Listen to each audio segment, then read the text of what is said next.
noite, queridos amigos, queridas amigas. Mais uma vez nós estamos aqui para estudar, refletir sobre o Evangelho de Jesus. Hoje nós vamos assumir essa tarefa, conversando um pouquinho, falando de alguns aspectos da missão de Jesus entre nós. Eu vou fazer como prece uma música que ela já vai fazer parte da nossa reflexão de hoje. Essa música se chama Nós Somos Luz. Lembra que Jesus falou? Vós sois luz. Então, eu vou convidar a todos para mentalizar Jesus. Vamos imaginar Jesus na Galileia, percorrendo a Galileia com seus discípulos. Vamos imaginar que nós estamos lá e que estamos ouvindo as reflexões do Mestre, as considerações dele, os ensinamentos. Então vamos mentalizar o Mestre para fazermos a nossa prece cantada. Quando os temores e os anseios invadem o coração, nós devemos nos lembrar de ti. Quando na luta redentora procuramos os caminhos que melhor nos levam a ti, e desfazendo as ilusões que nos cegam e nos perdem, finalmente percebemos: somos aquilo que fazemos, pensamento, ação e coração. Nós somos luz. Por isso, ó Senhor, nos deu amparo, amor, pois só assim então teremos paz para repartir, doar, para servir e amar o nosso irmão aqui e ser feliz. Quando os temores, os anseios invadem o coração, nós devemos nos lembrar de ti. Quando na luta redentora procuramos os caminhos que melhor nos levam a ti, e desfazendo as ilusões que nos cegam e nos perdem, finalmente percebemos: somos aquilo que fazemos, pensamento, ação e coração. Nós somos luz. Por isso, ó Senhor, nos deu amparo, amor, pois só assim então teremos paz para repartir, doar, para servir e amar o nosso irmão aqui e ser feliz.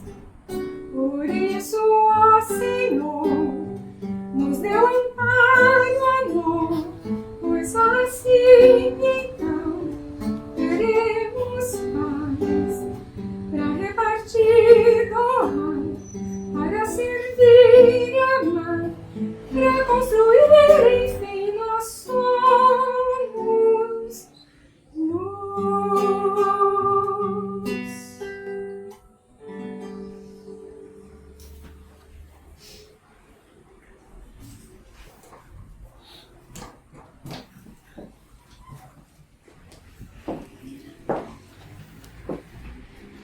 Essa música já diz um pouco do Jesus terapeuta, nosso divino mestre. Jesus foi chamado por muitos nomes.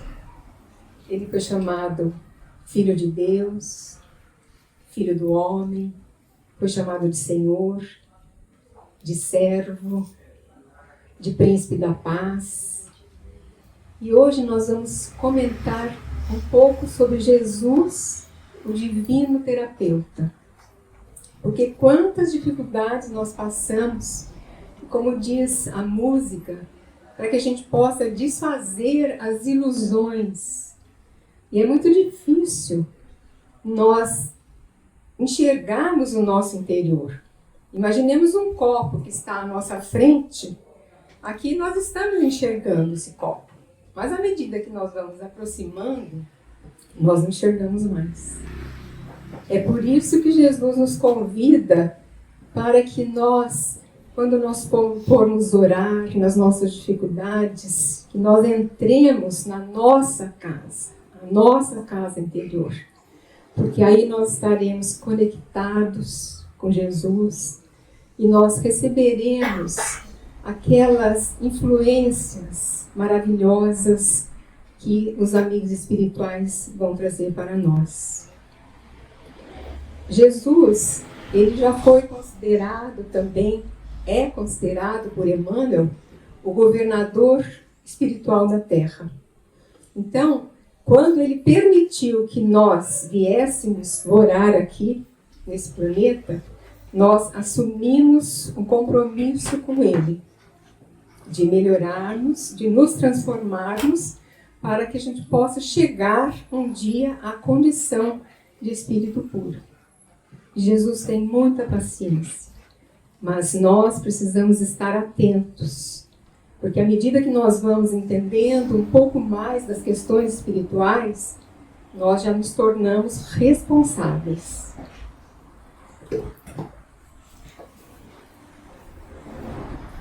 No capítulo 3, versículo 16 do Evangelho de João, tem uma frase muito bonita que João traz, que a gente pode entender como foi que Jesus veio para a Terra amando do Pai. Jesus veio a pedido do Pai. Como ele é o governador da Terra, ele foi escolhido para ser o governador desde a formação da Terra. E quanto tempo demorou para a Terra conseguir ter condições de ter vida. E Jesus foi também escolhido para vir até aqui pessoalmente. Tem uma passagem no livro A Caminho da Luz, de Emmanuel, psicografia de Chico, onde Jesus se reúne com os capelinos, aqueles espíritos que seriam enviados à Terra, porque eles não estavam em condições morais para habitar o seu planeta, que já chegara no nível de regeneração. O planeta deles era um dos planetas de Capela.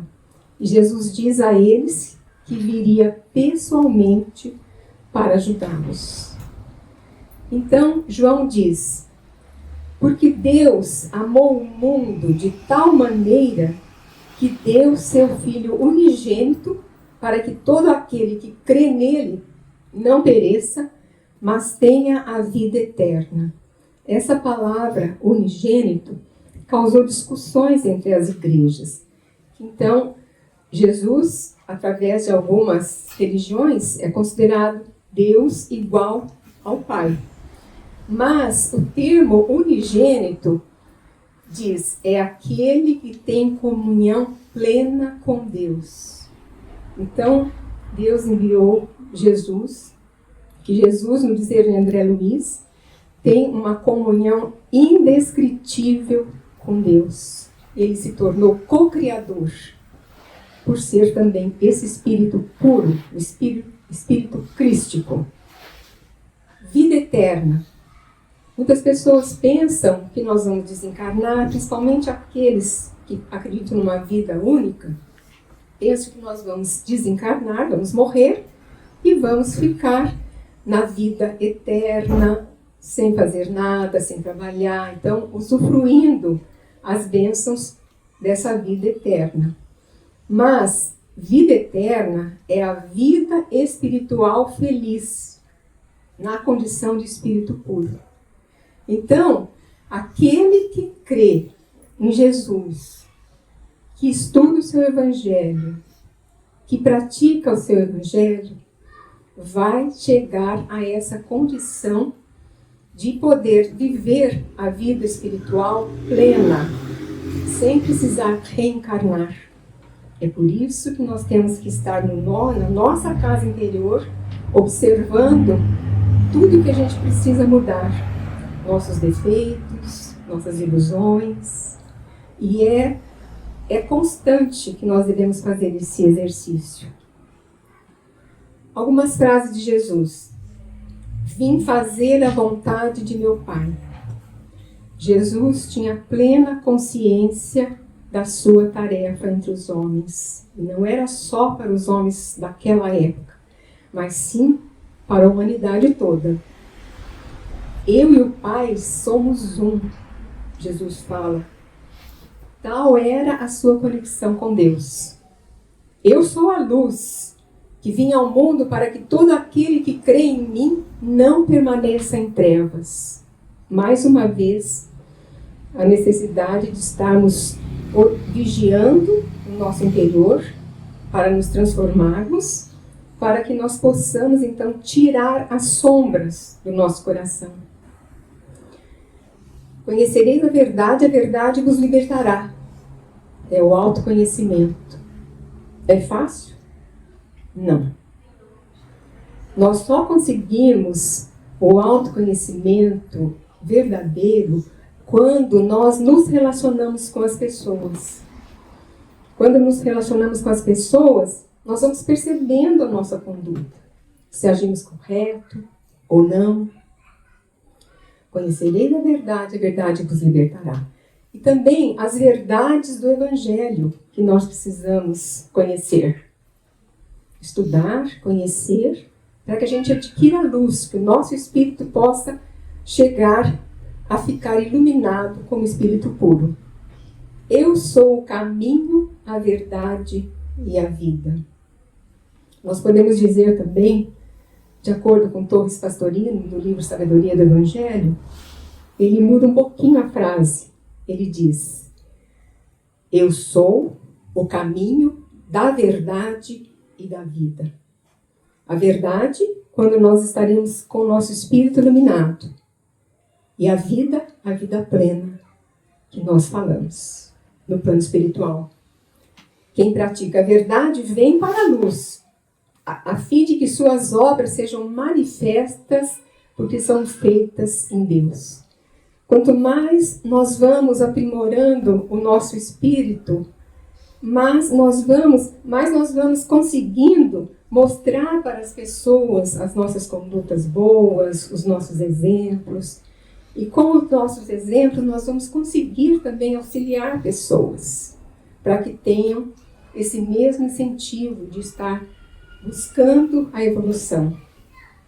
Mas tem que ser aos poucos, porque, no dizer de Jesus, Deus, ele transforma as pessoas naquele tempo certo.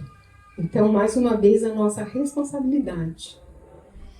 Joana de Ângeles, no livro Jesus e Atualidade, ela, no capítulo Jesus e Sofrimentos, ela diz assim: quando procurado pelos portadores de enfermidades, Jesus os inquiria se realmente desejavam a saúde ou criam que ele os poderia curar. Querer e crer completam-se, diz Joana, tornando-se essenciais para o restabelecimento físico e psíquico do enfermo. A doença, diz Joana de Ângeles, é um sintoma do desarranjo do espírito, o real portador da mesma. Então, é por isso que Jesus fala, tirar as trevas do coração, para que nós não adquiramos doenças a partir do nosso perispírito que poderia estar lesado. Tem uma passagem que vai ilustrar essa questão do querer e crer. A cura do cego Bartimeu. Bartimeu era um cego, um mendigo, que estava na beira da estrada quando Jesus estava vindo de Jericó. E ele ouviu que era Jesus. E ele chama, ele grita: Filho de Davi, tem compaixão de mim. Aí ele era repreendido pelos outros para que ele ficasse quieto. Aí ele gritava mais alto: Filho de Davi, tem misericórdia de mim. E Jesus então pediu para chamá-lo. E ele vai então até Jesus. E Jesus pergunta para ele: que queres que eu te faça? Porque Jesus tem que saber se a pessoa também quer ser curada. Que queres que eu te faça? E Bartimeu responde: Mestre, que eu veja. Vai, tua fé te salvou. Ou seja, ele foi curado, voltou a enxergar e começou a seguir Jesus. Então, querer e ter e crer.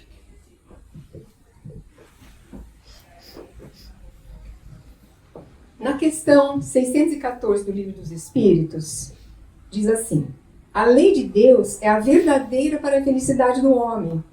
Ela indica o que deve fazer e o que não deve fazer. E ele não é infeliz, senão quando se afasta dela. Deus é luz e amor. João fala no seu Evangelho. E a sua lei está escrita na nossa consciência. Então, é essa lei divina que nós precisamos estar buscando. E é através do Evangelho de Jesus. Ele é o caminho da verdade da vida. Eu sou o caminho, a verdade e a vida. Ninguém vem ao Pai senão por mim. Por quê? Jesus é o nosso modelo e guia. Então, precisamos estar percebendo como que Jesus tratava as pessoas, lendo o Evangelho, buscando aprender com ele. Outra fala de Jesus: vá e não peques mais, para não te suceder coisa pior. Jesus falou assim para algumas pessoas que ele curou. Por exemplo, na cura do paralítico de Betesda. Betesda tinha um tanque onde as pessoas doentes ficavam próximas, que diziam que um anjo iria movimentar a água daquele tanque e o primeiro que conseguisse entrar seria curado de qualquer enfermidade. Jesus está passando por lá e vê um paralítico que há 38 anos esperava ser curado. E Jesus pergunta para ele: queres ficar são? Ele fala: Senhor, não tem ninguém que me carregue para que eu possa entrar no tanque quando as águas se movimentarem. Jesus fala para ele: levanta, pega tua cama e anda. E o paralítico levantou, pegou sua cama e foi andando. E mais para frente, Jesus vai encontrá-lo no templo. E Jesus diz para ele: estou vendo que você está são. Vai e não peques mais, para não te suceder coisa pior. Jesus nos faz responsáveis.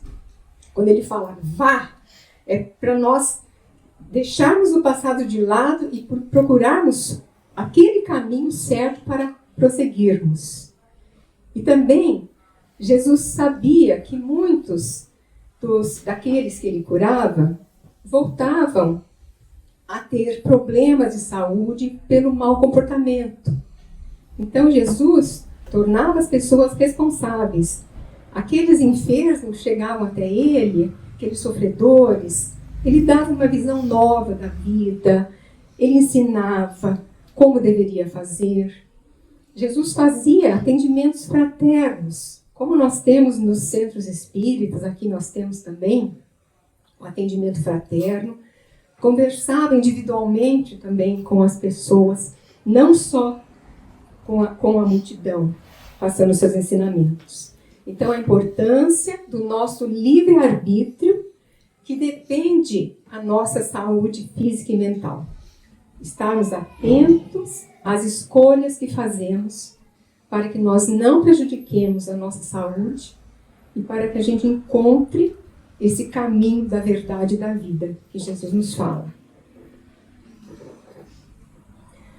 Joana diz: Jesus iluminou olhos apagados, abriu ouvidos moucos, surdos, deu som aos lábios silenciosos, trouxe equilíbrio a mentes tresvariadas, deu movimentos a membros mortos, deu vida a catalépticos, recuperação orgânica a portadores de males inumeráveis.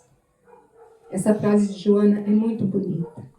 Descreve um resumo, faz um resumo das curas maravilhosas que Jesus fez. O médico de homens e almas. Curava corpo e a alma também das pessoas. Aqui tem umas cenas. Aqui é Jesus curando o paralítico no tanque de Betesda. Aqui nós temos Jesus curando um leproso.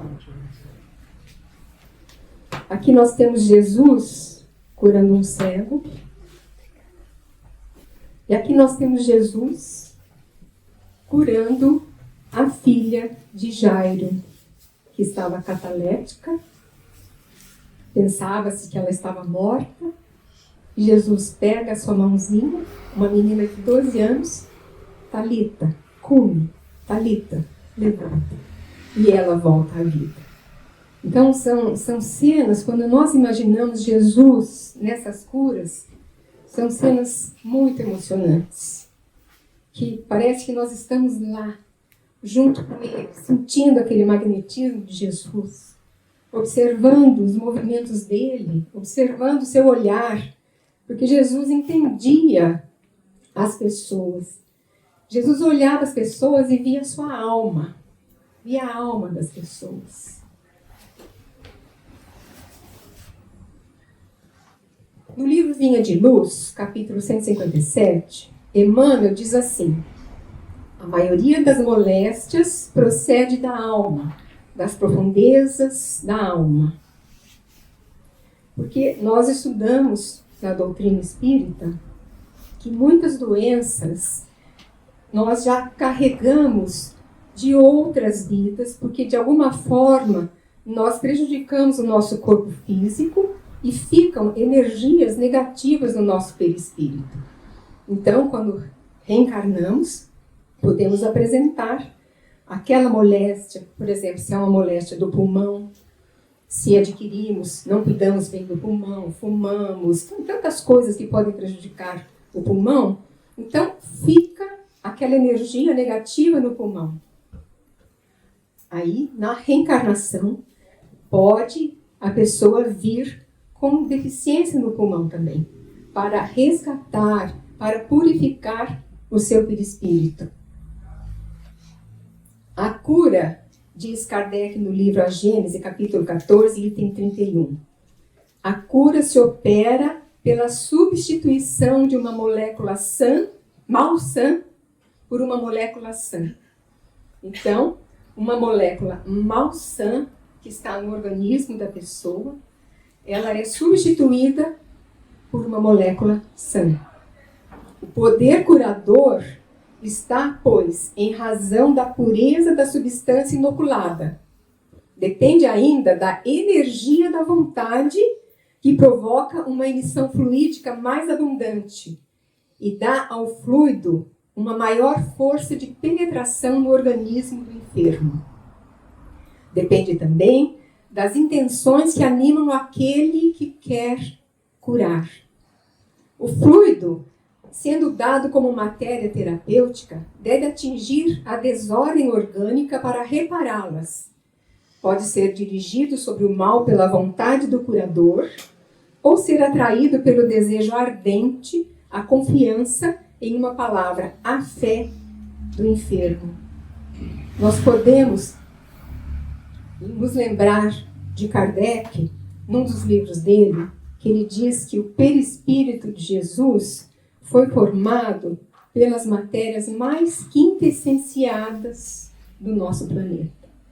Então, nós podemos imaginar a qualidade desse fluido curador que Jesus emitia. E nós podemos dar exemplo de cura pela fé e de cura pela vontade do curador. A cura pela fé, nós podemos nos lembrar da mulher hemorroíça, que ela, há 12 anos, ela buscava a cura porque ela tinha um fluxo sanguíneo. Já tentara com todos os médicos e não conseguia se curar. E quando ela viu Jesus no meio da multidão, ela se embrenhou pela multidão e pensou, se eu tocar nas suas vestes eu serei curada. E ela toca por trás em Jesus. E imediatamente o fluxo estanca.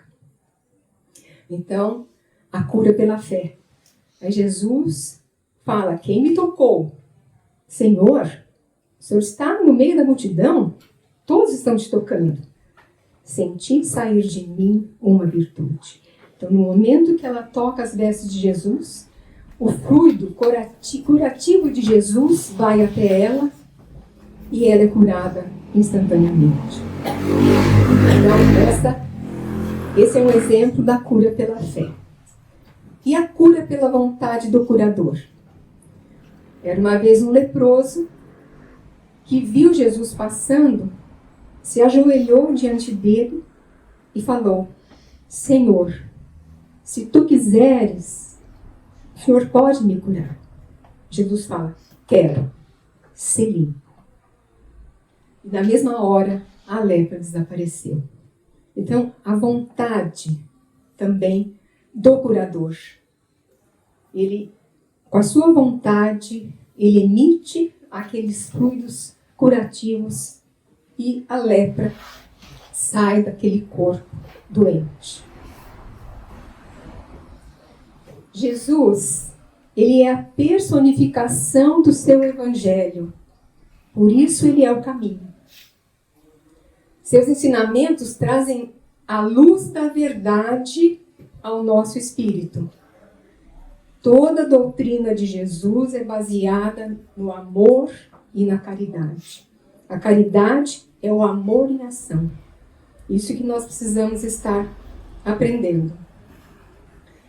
Onde que nós podemos observar que o Evangelho traz a terapia para as nossas dores? Até agora nós vimos Jesus curando corpos e estudando, lendo a alma daquelas pessoas que chegavam até ele. Se Jesus pode dizer para nós, no momento que nós estamos com dificuldades para perdoar, Jesus vai dizer, bem-aventurados os que são misericordiosos, porque receberão misericórdia. É fácil perdoar? Não. Quantas dificuldades nós passamos ao longo da nossa vida. Por isso que a gente só aprende quando nós nos relacionamos com as pessoas. Porque aí estamos atentos à nossa conduta. Antes de depositares a tua oferenda no altar, reconciliai-vos com seus adversários. Por exemplo, se formos traídos, nós precisamos estar compreendendo as pessoas. Mesmo com relação ao perdão, que aqui também cabe o perdão. Se alguém nos dirige uma palavra áspera, podemos pensar, será que essa pessoa está num bom dia? Será que ela está com problemas? Nos colocarmos no lugar da pessoa. Que aí a gente começa a compreender que fica mais fácil para a gente perdoar.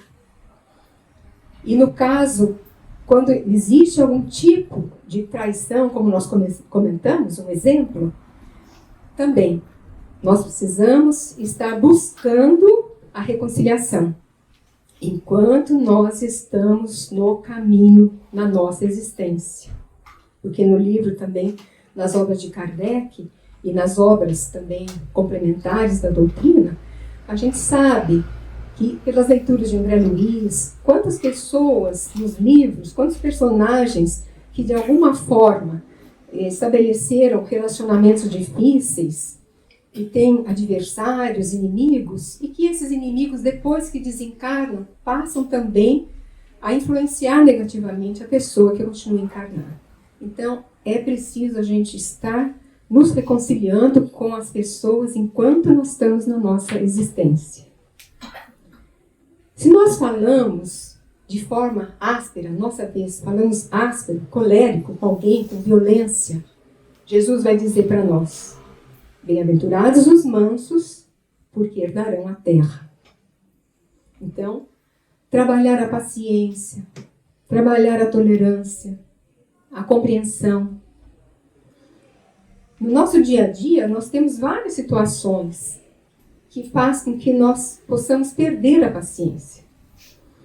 Nós temos emoções. Há momentos que nós sentimos raiva. Mas Emmanuel diz em um dos seus livros que nós podemos sentir essas emoções negativas, mas que nós precisamos não reagir, não falar de forma grosseira com a outra pessoa. Então, nós nos contemos, medimos a nossa maneira de agir com aquela pessoa que, de alguma forma, também pode estar fazendo algum mal para nós. Bem-aventurados os mansos, vamos ter paciência e tolerância. Às vezes, a gente percebe, assim, pessoas que têm problemas de audição. E enquanto a gente não tem problema de audição, nós temos que ficar repetindo a paciência que temos que ter. Outras situações, cada um de nós pode imaginar situações que passam na sua vida, onde terá que buscar a terapia do Evangelho em todas essas lições de Jesus. Entrai pela porta estreita, porque larga é a porta da perdição. Trabalhar dentro de nós os vícios, trabalhar dentro de nós as paixões, um exercício constante para que a gente possa atravessar essa porta estreita. Porque se nós tivermos uma liberdade plena, nós vamos fazer todo tipo de atrocidades, que é a porta da perdição.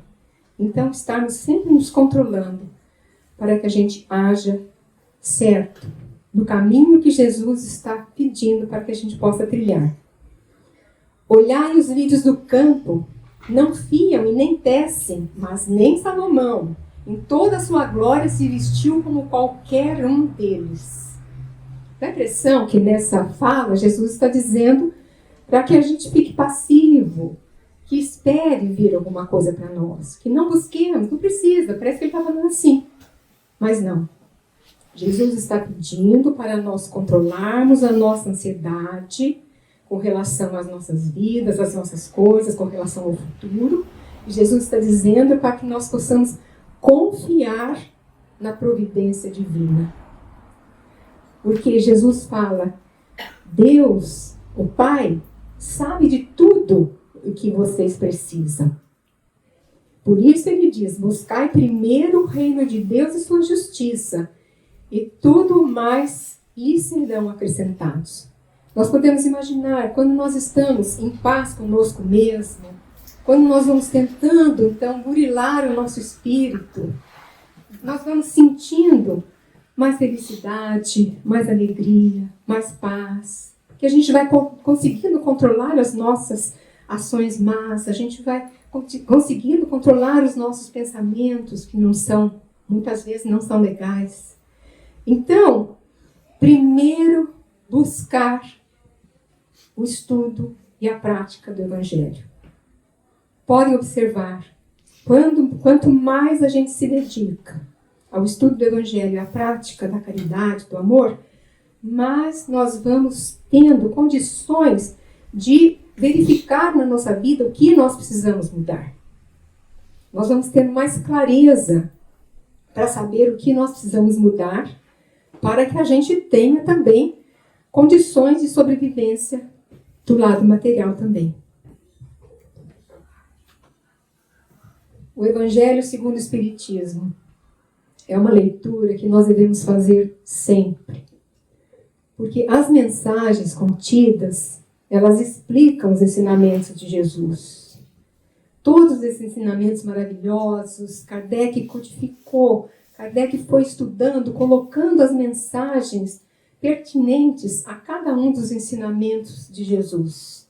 Então, a importância de lermos não só o Evangelho, o Novo Testamento, mas buscarmos o Evangelho segundo o Espiritismo para que a gente possa ter mais luz nos nossos pensamentos e nas nossas ações. Essa figura nos mostra Jesus estendendo a mão para nós. Vinde a mim, todos vós que estáis aflitos e sobrecarregados, que eu os aliviarei. Esse convite é muito forte. Bem-aventurados os aflitos, porque serão consolados. Então, naqueles momentos difíceis da nossa vida, ir no nosso quarto, pensar em Jesus, orar, porque a providência divina não falha. Nós vamos receber o auxílio necessário. Natanael, ele foi um dos discípulos de Jesus. Não é o Natanael que foi curado por Jesus quando foi trazido pelo telhado da casa de Pedro, que esse paralítico também chama Natanael. Natanael ou Bartolomeu. Eu vou contar a história de Bartolomeu. É uma conversa, um atendimento fraterno que Jesus faz a Bartolomeu, que está no livro Boa Nova, de Humberto de Campos, psicografia de Chico Xavier. Então, a passagem de Natanael é muito bonita. Por quê? Natanael estava embaixo de uma figueira. E Filipe, que já era discípulo de Jesus, chega até ele e fala, convida, você tem que conhecer Jesus de Nazaré. Ele fala, mas pode haver alguma coisa boa de Nazaré? Porque Nazaré não era muito bem conceituada na visão deles. Então, eles comparavam com Jerusalém. Então, ele faz essa pergunta para Filipe. E Filipe fala, vem e verás. E quando os dois se aproximam, Jesus fala, eis aqui um verdadeiro israelita em que não há dolo, não há fingimento. Aí ele pergunta, Natanael pergunta, mas o senhor me conhece? E ele responde, Jesus, antes que Filipe te chamasse, te vi eu, estando tu debaixo da figueira. Então, Jesus já sabia que Natanael seria um discípulo seu. E no livro Boa Nova, tem uma história muito bonita de Bartolomeu. Essa história de Bartolomeu tem muito a ver conosco, com as nossas dificuldades. Porque as perguntas que ele faz para Jesus são perguntas que nós também muitas vezes fazemos. Ele nasceu em Caná, foi um dos discípulos mais ativos do mestre, mas ele era uma pessoa triste muitas vezes, e o mestre surpreendia Bartolomeu em meditações profundas. E Jesus o chama para conversarem. E ele faz o atendimento fraterno a Bartolomeu. Bartolomeu diz que ele não consegue entender o alcance das tristezas dele, mas que o Evangelho trouxe esperança para ele. Mas só que ele via tanta tristeza, tanta miséria no mundo, tanta maldade, como nós ainda vemos. Basta ligar a televisão que nós vamos vendo quanto sofrimento ainda existe na Terra. Então ele faz essa pergunta, ele comenta, faz esse comentário para Jesus. E Jesus responde para ele. Eu vou ler aqui porque o texto é muito bonito. Jesus lhe responde que lhe faz bem conservando a esperança em face dos novos ensinamentos, mas que que quer acender o bom ânimo no espírito dos seus discípulos. Então Jesus diz para manter a esperança porque ele quer acender o bom ânimo, que é o que a gente precisa ter. Quando a gente vê tanta tristeza, não perder o bom ânimo, acreditar. E Jesus fala, o Evangelho terá de florescer primeiramente na alma das criaturas, antes de frutificar para o espírito dos povos. Então, a mudança começa em nós. Para que o nosso planeta progrida, cada um de nós precisa evoluir. Aí nós chegaremos a esse ponto de frutificar o Evangelho para todo o povo do nosso planeta. Jesus diz: a vida terrestre é uma estrada pedregosa que conduz aos braços amorosos de Deus. O trabalho é a marcha. A luta comum é a caminhada de cada dia. Então é isso que nós precisamos. A cada dia basta o seu mal, disse Jesus.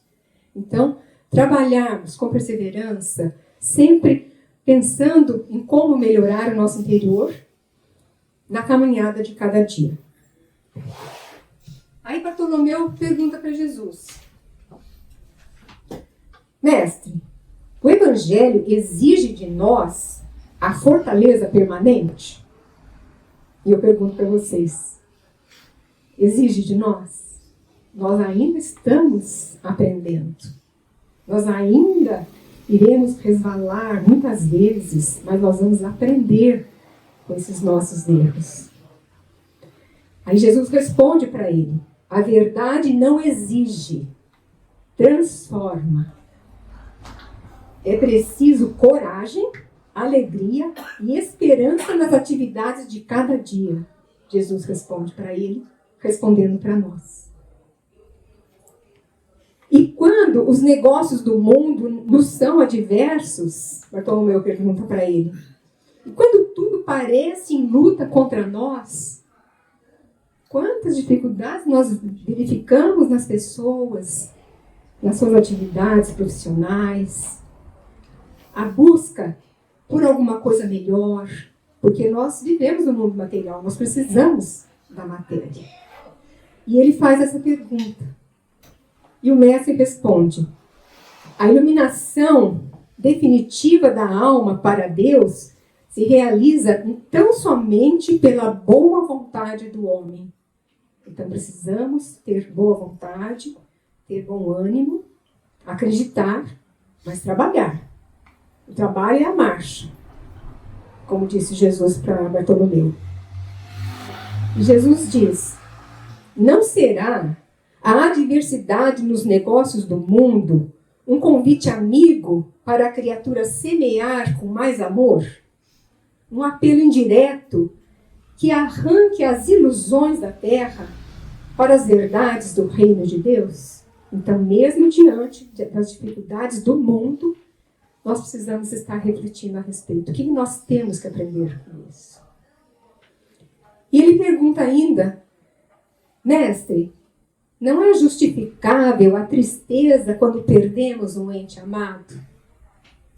Quantos de nós perdemos entes amados? Jesus diz: a morte do corpo abre as portas de um mundo novo para a alma. Ninguém fica órfão sobre a terra, como nenhum ser está abandonado, porque tudo é de Deus e todos somos seus filhos. Então, elaborar o luto é muito difícil. Nós precisamos estar percebendo a nossa tristeza, aceitando que nós estamos tristes, aceitar que choramos. Chorar ajuda, faz uma catarse na gente. E tem que ter um tempo. O luto, de acordo com alguns psicólogos, demora de 2 a 3 anos para que a gente possa elaborar dentro de nós. Então, Bartolomeu faz todas essas perguntas que também são pertinentes a nós. Porque Bartolomeu havia perdido a sua mãe, que desencarnara. Ele sentia dificuldades com os irmãos dele, porque os irmãos não aceitavam que ele seguia Jesus. Que ele deixou a lei mosaica para trás e seguia Jesus. E também ele observava os insucessos materiais da sua profissão. Ele era pescador, como outros discípulos de Jesus. Então, essas dificuldades todas ele tinha. E Jesus, então, conversa com ele. E ele, daí para frente, passou a ter mais paciência com os irmãos, passou a falar palavras afetuosas e conseguiu, então, trabalhar melhor as suas frustrações. Jesus e o atendimento fraterno. Como eu falei, nós temos o atendimento fraterno no nosso núcleo e em outras casas espíritas. Quando nós estamos no atendimento fraterno, tem uma diferença entre ouvir e escutar. Ouvir, nós não prestamos atenção, a gente não tem empatia. É como ouvir uma música ao longe que a gente não presta atenção. Mas escutar é diferente, que traz uma conotação fraterna com empatia. Jesus escutava as pessoas. E para encerrar, eu vou contar a linda história de Joana de Cusa, rapidamente, que está no livro Boa Nova também.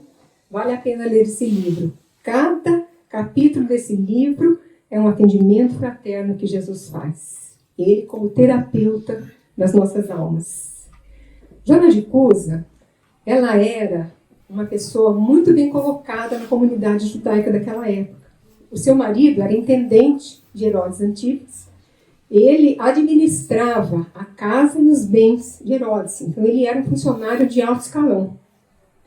E Joana sofria muito, porque ela seguia Jesus, ela queria sempre estar com Jesus, aprendendo os ensinamentos dele, mas o seu marido, ele ora pendia para a comunidade judaica, em termos religiosos, ora pendia para os romanos, em termos religiosos. Então, sempre era uma questão de interesse. E ela procura Jesus, quando Jesus estava na casa de Pedro, descansando, ela procura Jesus. E olha o interessante, Jesus, após ouvir tudo que ela falou, Jesus escutou, não interrompeu. É isso que nós devemos fazer nos atendimentos fraternos. Escutar. Quando a pessoa termina de relatar o que ela precisa, aí nós vamos fazer os comentários. Então, após ouvir a longa exposição, Jesus ponderou: Joana, só há um Deus, que é nosso Pai.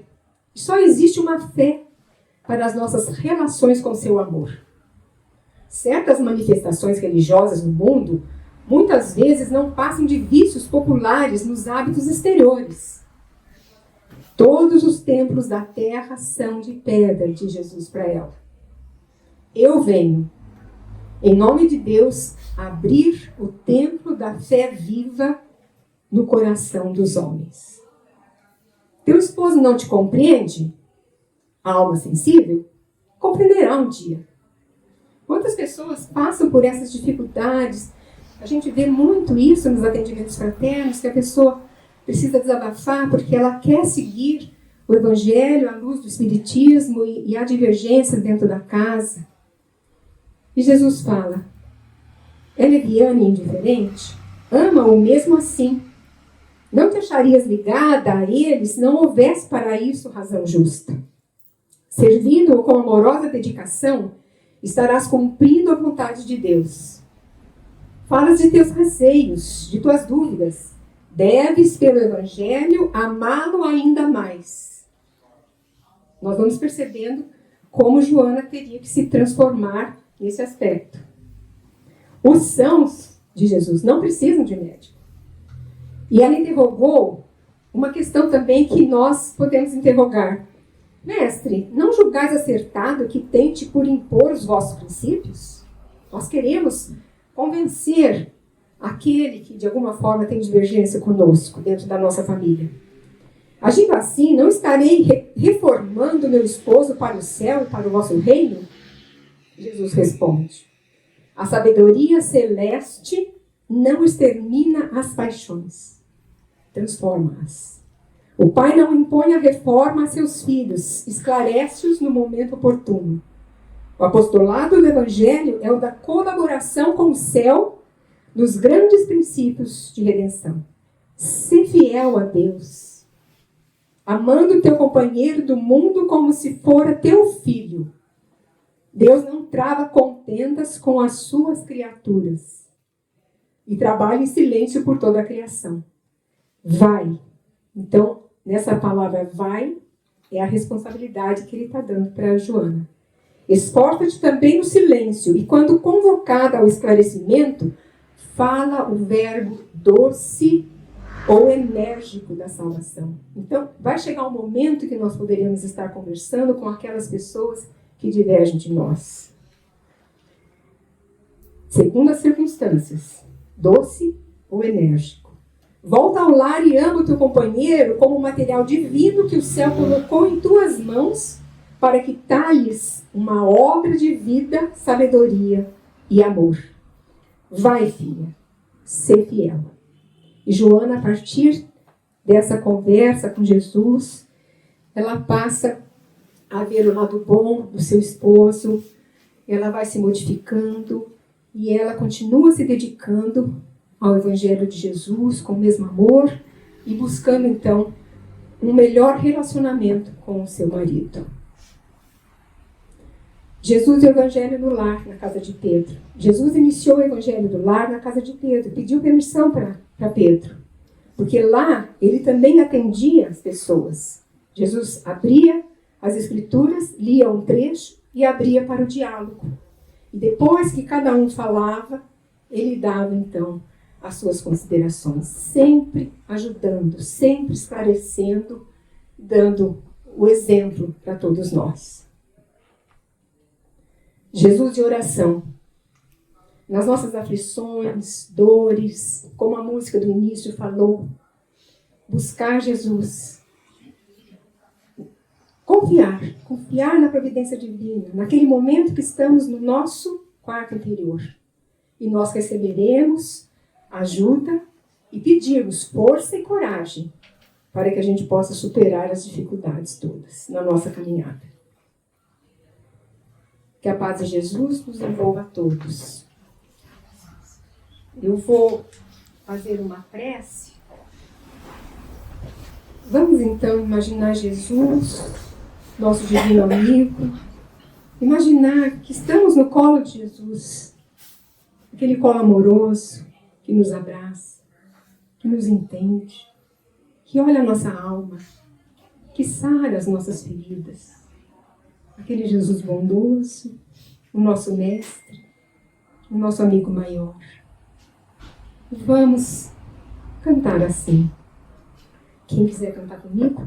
Senhor, fazei-me instrumento de vossa paz. Onde houver ódio, que eu leve o amor. Onde houver ofensa, que eu leve o perdão. Onde houver discórdia, que eu leve a união. Onde houver dúvida, que eu leve a fé. Onde houver erro, que eu leve a verdade. Onde houver desespero, que eu leve a esperança. Onde houver tristeza, que eu leve a alegria. Onde houver trevas, que eu leve a luz. Ó Mestre, fazei que eu procure mais consolar que ser consolado, compreender que ser compreendido, amar que ser amado, pois é dando que se recebe, é perdoando que se é perdoado, e é morrendo que se vive para a vida eterna.